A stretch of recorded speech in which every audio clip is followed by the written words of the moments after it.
Hello, everybody. Welcome to I'm Trying Harder. First of its name, Mother of Dragons. It's a show where Janelle and I convince our friends to come drink wine, eat pizza, and complain about things. I'm Jacob Derwin. And I'm Janelle Dennis. And we're here with two of my friends, Cyan Estevez and Elline and Cyan, two dear friends of mine. And because I have no friends. You have no friends. None at all. You have a cat and a mom in Toronto, and I'm sorry that they couldn't be here. We should get your cat on the podcast. Oh, he's going to be on it. He's going to just whine and complain. Yeah. Meow, meow. Is your cat a diva?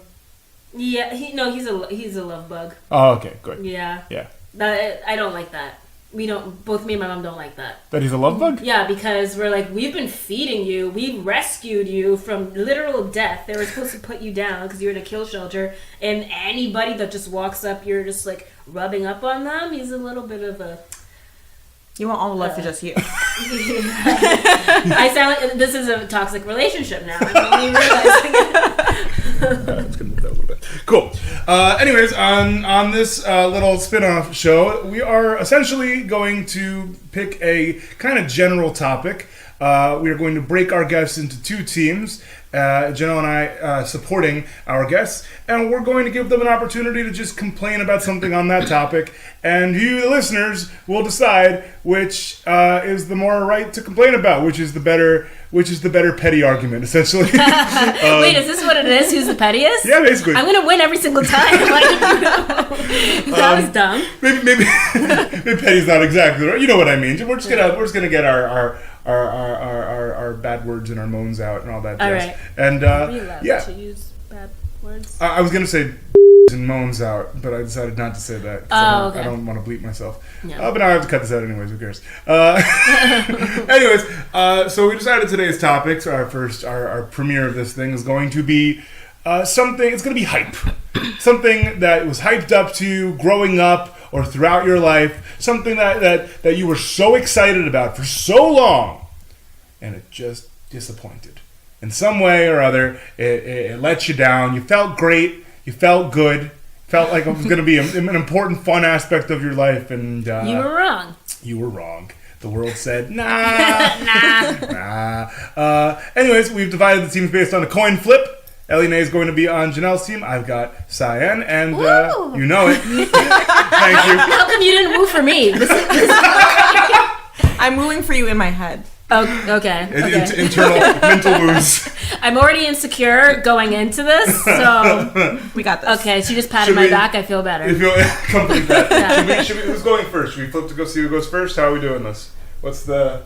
Looking for my quarter. Flip I had it. a quarter. Now it's gone. 1 second. Where'd my quarter go? Could you just look behind a cantaloupe? Where else would my quarter be? I see you noticing my The cantaloupe. thing is that I feel like your rolled first back. reaction would be to look in your jean pockets. That's where I And was. you did? I did this, and then I did. I'm here sipping my tea. I didn't put it Yeah, you got throat coat going on. Yeah, ooh, I throat know. coat. The throat coat is not Janae disappointing. Aiko endorses this. Yeah. So I endorse I think this as Mariah well. Carey probably uses it, but it doesn't work right now.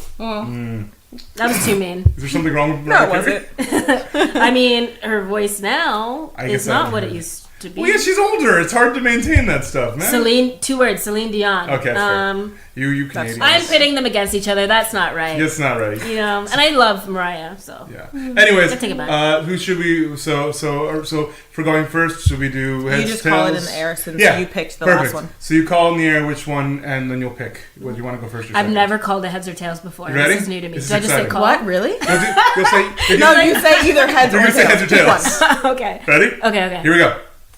Okay. Tails. Heads. Wow. All right, so do you want to go first or second, Sam? I'll go second. All right.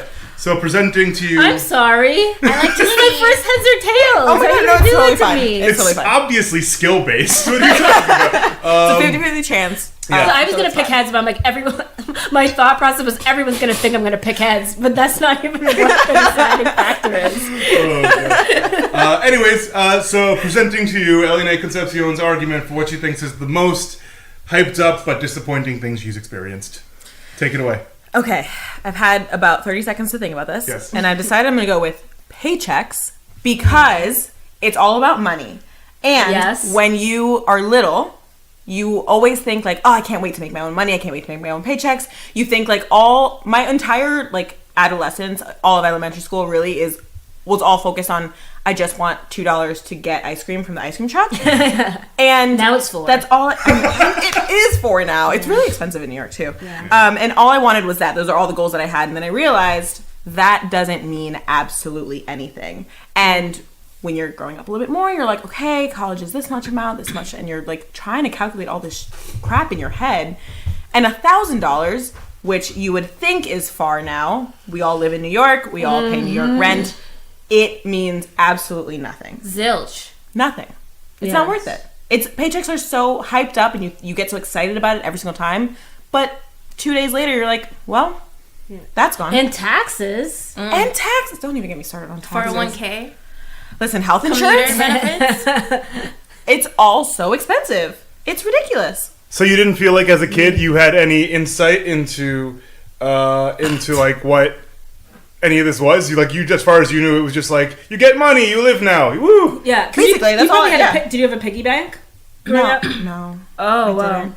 Yeah. Well, it's not an accurate representation of what the actual banks are.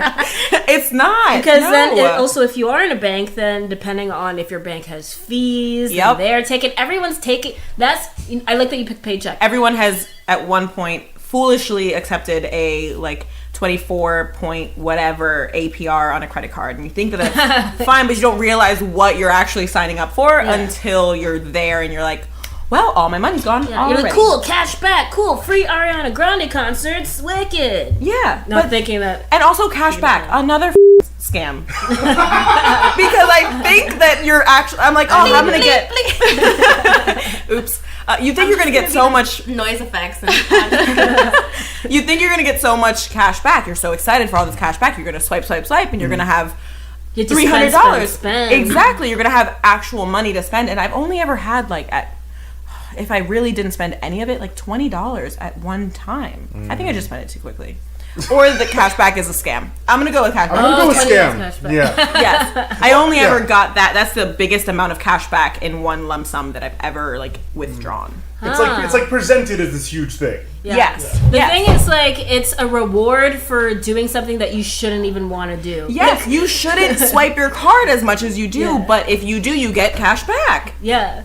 The most I've ever got cash back was, I think, 40, and that was a month where I looked at how much I spent. I'm like, I almost fainted. I'm like, what? Yeah. Because theoretically, you don't want to have a lot of cash back because that means you didn't swipe your card as much, which is good. But it's not, because you don't get the perks. That also reminds me of, let's say even if you go to Duane Reade or just some random store, and then on the bottom they tell you how much you saved. They're like, you spent $50-something, you saved $2. I love that column.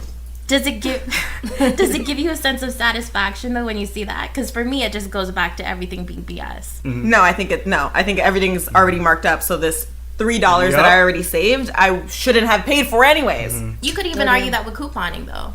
You know how people love couponing? To a degree, yeah. If you go hard on couponing, it works. But if you don't go hard and you're just like, meh, whatever. Yeah. I guess I'll buy two. You could be a scammer yourself to be good at couponing. The funniest is with Domino's. I don't know if you've ever used the Domino's website, but there's a little whole area where it's coupons. And there's a list of 10, here's the deal that we've had. And they've had the same coupons for 12 years. Yes. And you know that that's just what the price of the things are. And that if you don't use the coupons, you're just going to get charged more for being a dummy. I had a whole 20-minute panic spiral anxiety attack when I was ordering Domino's because I was like, we have all these coupons. I'm going to get all the things so that way we can redeem the coupons. And instead of getting this, we're going to get this.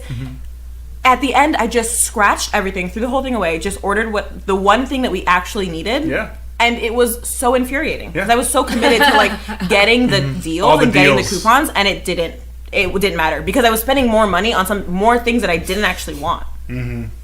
All right. So, paychecks, money, none of it means anything. We all think it's fantastic. We all think it's going to add up. We watch our parents, they're so proud. It does not go far. It doesn't go far. And you see it not go far in numbers. You see it go from whatever the number is to lose. It's like going to that's why I don't gamble. I don't go to casinos because I don't like losing. No. And that paycheck, you lose every. Why would I choose to lose all my money? That doesn't make any sense to me. I want to keep it all. I'd rather not risk it.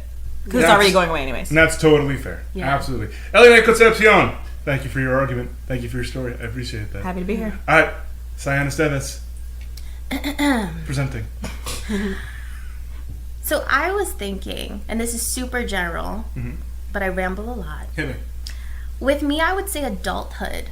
Like, Okay. I have this distinct memory. Like, I think the way that they, as in, I'm going to be really typical and say society, kind of prefaces it is like, okay, so you go to these institutions, and the whole goal is to, like, finish these institutions until you have your graduation, which leads to your freedom. But it's kind of... Your freedom.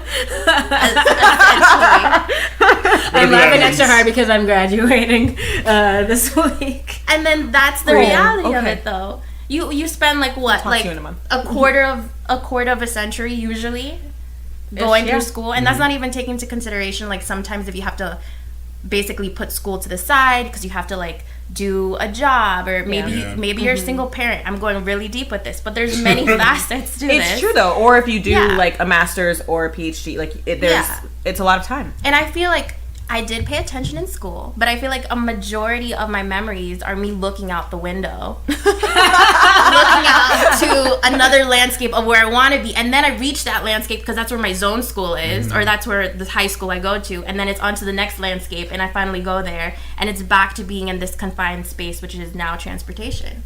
Oh, Whoa. wow. Yeah. So for me, the biggest disappointment, I'm not going to say I'm still in my adulthood, I'm trying to make the most of it, but for so far it's this idea that you put in all this work and then ultimately you still got to deal with like another type of confinement. Yeah, I'm there with you because I was one of those kids who was really excited to be an adult. I feel like a lot of kids, even going into like teenage years, it's this kind of like, hold on to these days, the best days of your life. You're never going to be this young and spry and free again. I was just like, nah, man, I want to like move and have own property and stuff. So the knowing that like, oh, You chose to live in New York and you wanted to own property? I'm really... We might need to reevaluate You this. played, congratulations, you played yourself. I was a very dumb child. I just think there's all these expectations for at least a lot of us of being your own person, of being independent, of being able to handle it on your own, and then you get to it, and it's no one prepares you. Yeah, how dumb of us to actually want responsibility. I know, right? But I think that's it. No one prepared us. I think that was a big deal for both of us, probably. Well, they gave us the fluff. It's like Yeah. you're gonna You get only your see the good. diploma, and Even then you're the gonna get your games. job. But they don't tell you still have to apply for these jobs. You still have to go through that whole like cyclical nature. And what I think is also funny is that for people, whether they like school or not, we still find ourselves in our adulthood still enrolling ourselves in classes, like workout classes, like cycling, Zumba. Don't even get me started on cycling. I'll get you started on cycling. Okay. Here we go. Obviously, you didn't need to convince me. I can also But- go on a very long tangent about cycling. Yeah, what is, like, whenever I talk about cycling with you, it's a very, like, I told you I was cycling the other week, and you're like, oh, that What is do we so mean? hard. What do we I didn't mean even give you cycling? Like spin class? Yeah, Yeah, like spin spin class. Okay. Spin class. Where they tell you, okay, now we're You're gonna put going- it on resistance 7, Yeah, and then no, my we turn it back to favorite, 2. It's like, you're going up the hill. You're going up the hill. Level 3, like that type Yeah. of thing. You don't like that? No, I don't like the hype of it. I don't like being yelled at. I don't I like... like how they make you scream, like, and now we're going at the top of the hill. Like, I know. Can I hear it? Woo! I'm like, why are we? no, I'm sweating. I can't breathe. You want me to woo now? This is not happening. We're not in a Well, mountain. but that's We're where you not. have to. You want me to believe that I'm climbing a mountain, and I'm not. Yeah. And I can't put myself in that. This That's is I'm where in a you have room to with sweaty people. strategically situate yourself underneath the fan. That's where I sit within. Okay. But you also have to, it depends. Okay. This is a really big moment for me when I first took my first cycling class. I didn't think about the workout pants that I was wearing. And I ended up having this huge sweat mark on my Was ass. it gray? Because of Were you wearing the gray? seat. And so I was in the That middle. bicycle seat. They were lighter. And Oh, I boy. was... What shade were they? No, as in they were like a light color. They Oh. were gray. Yeah, they were like gray. And so I was in the middle where I thought was a good like place to kind of sit, see how everyone else is going, but not be too distracted by everybody else.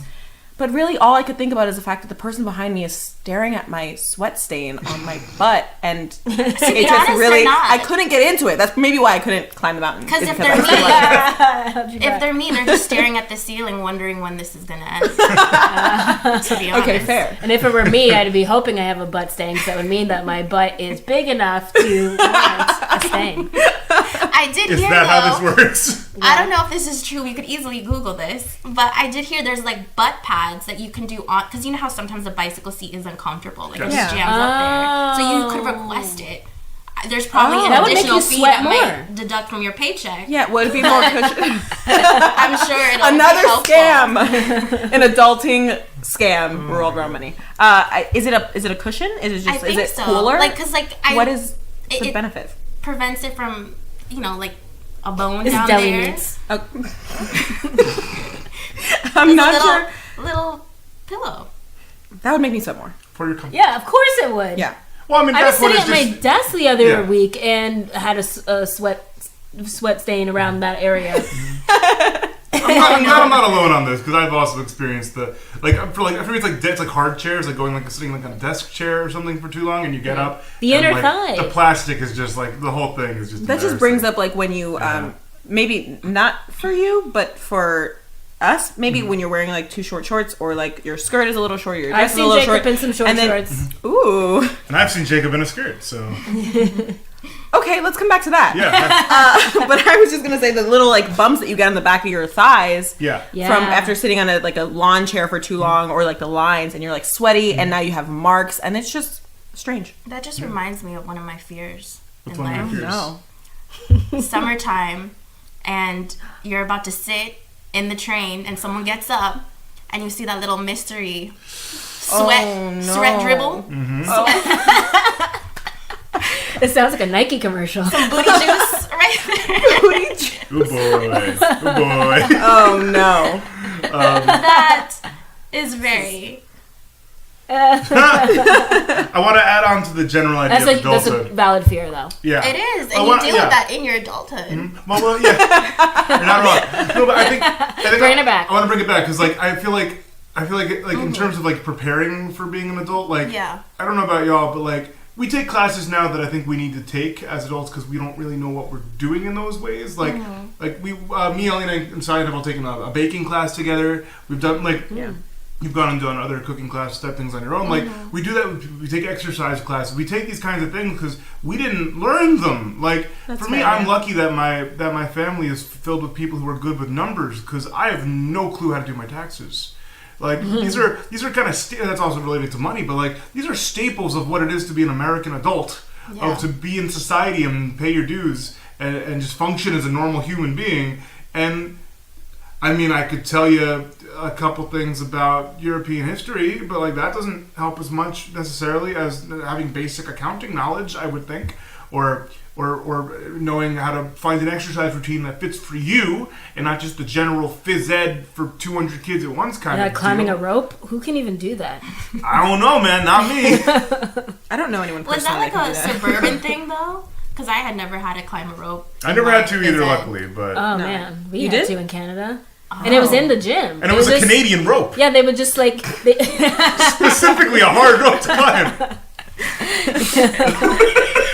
Made of the finest Beaver pelts.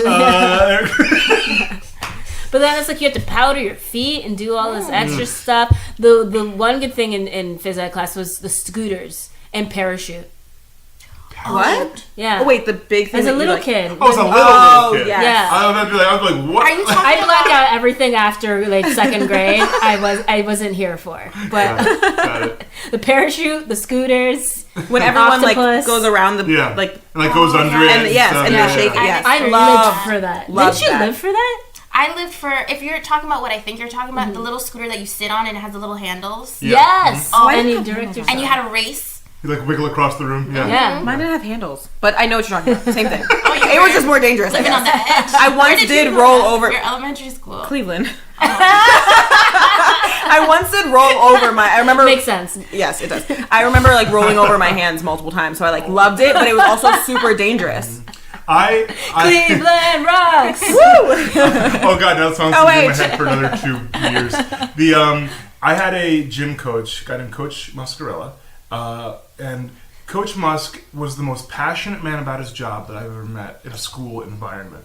And you're good. I should note that I was never an athlete. I am not an athlete. I've never been particularly fit. Either I was like skinny and awful or heavier and awful. It's always been a mess. But I was never rude. I was always participating. I had good sportsmanship. I was nice. Even when people weren't nice to me, I was never a jerk in gym. And Coach Musk noticed that. And he was very kind to me. And he went out of his way. He went out of his way to like acknowledge, like kind of push me, try to get me going. I tore my ACL and my meniscus in 2011. I was 16. Oh, they're gonna say as a kid. I'm like, no, I know. I mean, I was a teenager, you know, and I couldn't do gym for about half a year. But I still had to go to the gym and just like sit around and like just read or something. Like I still had to be there. And then once I started healing, I started participating again. The best I ever did on the mile run was like a few months after I was allowed to run again, which was really weird. Like I never got under 9 minutes except in the months following knee surgery, which was weird. And then Coach Musk comes up with an award, and I think they're still doing it. He came up with his own award, the Coach Muscarella Award. Which was, that's what it was called, the Coach Muscarella Award. He also wanted to put his name on something. Oh yeah, he had it signed by the principal. He had it signed by the principal. He had it signed by like the VPs. Was there a trophy and is like him with a mustache? Certificate. It was a certificate. Okay. And it was a sportsmanship award. Oh, that is cute. And he created it with me in mind. And I got the first Coach Muscarella Sportsmanship Award. I'm sure it's in a scrapbook somewhere, and it's truly the sweetest thing any teacher's ever done for me. Is that on your list of accomplishments? Well, I mean, it wasn't a planned accomplishment per se. It is an accomplishment. You got the first award. Imagine those other kids that were. I know. I think it's still going. I don't know. I think it's still going. I remember. Also, I feel like this kid tore his ACL. How did he win?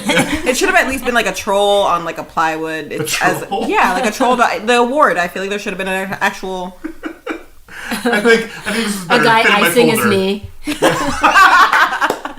A guy with a cast and crutches, gold plated. But so like I guess that's the golden crutch. I don't know what this has to do with any topic anymore, but I just wanted to share that story. But yeah, I mean that was a good thing. Well, no, it is related to that because it's the glimmer of childhood. I think what makes adulthood. At least no one's giving you a certificate for being kind. Yeah, it's the contrast in between how we were treated as kids and then now. Yeah, and I thought about it with what I've taken many cycling classes. I'm here talking crap about it, but I noticed it's mainly because I'm a lazy workout person. Same. So it's hard for me to like work out without, realistically now that I think about it, having someone scream at me to go up that hill. But when it kind of there's different types of classes, and I think with the Soul Cycle or maybe someone else, they literally have a leaderboard as you're working out. What? And it says your name, like it says your bike. I don't know if they do that. They still do that. And nah, ma'am. Okay, I don't know if I want to even try that because that's going to make me really angry because I'm not going to be at the top. But that's some of the affirmations. Like this is a good type of affirmation because you weren't seeking it. You were literally just doing you, and he blessed that upon you. Yeah. But there's some people that they seek it, and they 100%. What a guy! You know, 100%. I think if people had the choice to like write their type of name on that leaderboard, they would probably write like #1 killer or something like that to make themselves feel good. Like a gamer tag. Yeah. Oh my God. I auditioned for a Peloton commercial once. That would have been fun to have my voice as the voice of an exercise bike that I'll never use. I can't believe that they track you. I hate that. I hate being monitored because when I did spin class was way back, and my trick to seem like I was doing well was turning down the resistance every single time they said turn it up. So and they're like, we're at the top of the hill, and people are like, and I'm like cheating your way through. Yeah, cheating my way through class. But like, how am I cheating if I'm getting a workout? That's my true. Body and is you're paying winning for that workout. Exactly. Why am I going to pay to lose? That's dumb. What? And also kind of a metaphor for life. Like everyone's kind of like not really doing the thing that they're supposed to be doing or doing it the way that we were told to do. On our own you terms. were doing it your own way. The only way you know how and that you can. And that's totally fine because I feel like that's what it is. I would have torn my ACL if I had to turn it up to that. I'm sorry, I'm stuck. Do what you need to do to get ahead. I'm sorry, I'm stuck on. Why would you pay to lose? That's dumb, Janelle Dennis, 2019. It's so funny. I'm never gonna be sponsored by any casino ever. Anyways, you at home, yes, you listening to this conversation. What do you think's more disappointing, the the difficulties of adulthood and all the things we do to ourselves to try and make ourselves better that always just make us feel worse? Or is it paychecks and money that we once looked forward to receiving I think we that need don't go anywhere? I think we owe you a second chance to talk about a final follow-up? Yeah, to talk about I can give you 1 minute each. So we go 1 minute each, and just like the final points. We're still experimenting with this. People just go with it. Yeah, that's a good option. All right, you guys got 1 minute each. We'll start with Elline, since you started. I started, so she should go first. Okay, that's I am because you went second. Right, it's 1 minute starting now. So I would say that adulthood, specifically in New York City, like as is, it's just an overly saturated place to live. Mm-hmm. So then when you come to that point where you're like, okay, I'm ready, I got my diploma, I'm ready to be in my future career, like that even of itself is oversaturated. Mm-hmm. So then we come back to this decision, it's like, should I continue to do my master's? Should I continue to have a conventional way of applying for jobs? Or because of the fact that there's so much opportunity here, should I be freelance? Should I take that risk? So like there's always like a risk factor that we always have to figure out. But it kind of goes back to like even the way that you were doing your cycling class. You got to make do. Find your own way to make yourself win that class. 2, 1. All right, Elline, rebuttal. You got 1 minute and go. Okay, so I'm going to start by saying that I don't think this is just a me thing because I grew up in Ohio and I came to New York. Yeah. And that's a really dramatic difference because people have the same experience when they come from different places too, and people in New York also do this. You get to a point where you realize it just doesn't go as far. You have these major plans. You eventually want to have your own place instead of having a million roommates. That's like a dream of everyone that lives in New York, not having 17 roommates, not having to always take the train as an option, being able to afford that car if you really need to, or going to that nicer restaurant because there are so many wonderful options here. But no, instead you kind of just have to make do with what you have, buy the $1 pizza instead of the $10 pokey from the place around the corner. And you're reclaiming the time on reclaiming the time. Yeah, it's sure. Totally fine. You got 8 seconds. My point is, we get to a point, and especially in New York life, where you think it's going to go farther than it actually is, and it's not. And we have to deal with that. Every single day. Every single day. Every single day. Every single Every day. single day. We're reminded of it every single day. And it's a bittersweet. Especially the second time you've done this. The second time you brought up Bittersweet Symphony on the podcast. I don't know why this keeps coming up. Back up recording. All right. So thank you for listening to the first I'm Trying Harder. Thank you to Lisa Derwin, my mother, for coming up with that title. God bless. Yes. Once again, we'll put up like a Twitter poll or something, I guess, on the ImTryingShow Twitter account, and you can vote for which one you think is best. Maybe we can figure out a poll system on the website too. Instagram has polls. We'll do a little bit of, we'll do the social media kick, and at the next harder we'll based on the actual argument, not on the it's just the topic concept, alone. Yeah. Think about what you heard today on the podcast, loyal listeners. What is it called? Jury? What would you call a panel with a panel of jury, a jury panel, Coliseum. Okay, the Romans. Amounts of people. Yeah. All right. Yeah. Thank you for listening. We really appreciate you being here. Thank you to Elline and Cyan for joining us for our first time trying this. So I'm sure it's a little bit crazy, but I appreciate you being our guinea pigs. Anyways, and we'll see you. We're gonna go spin after this. Oh no, we're not. Gonna work up all this wine and pizza, JK. See you later. Goodbye.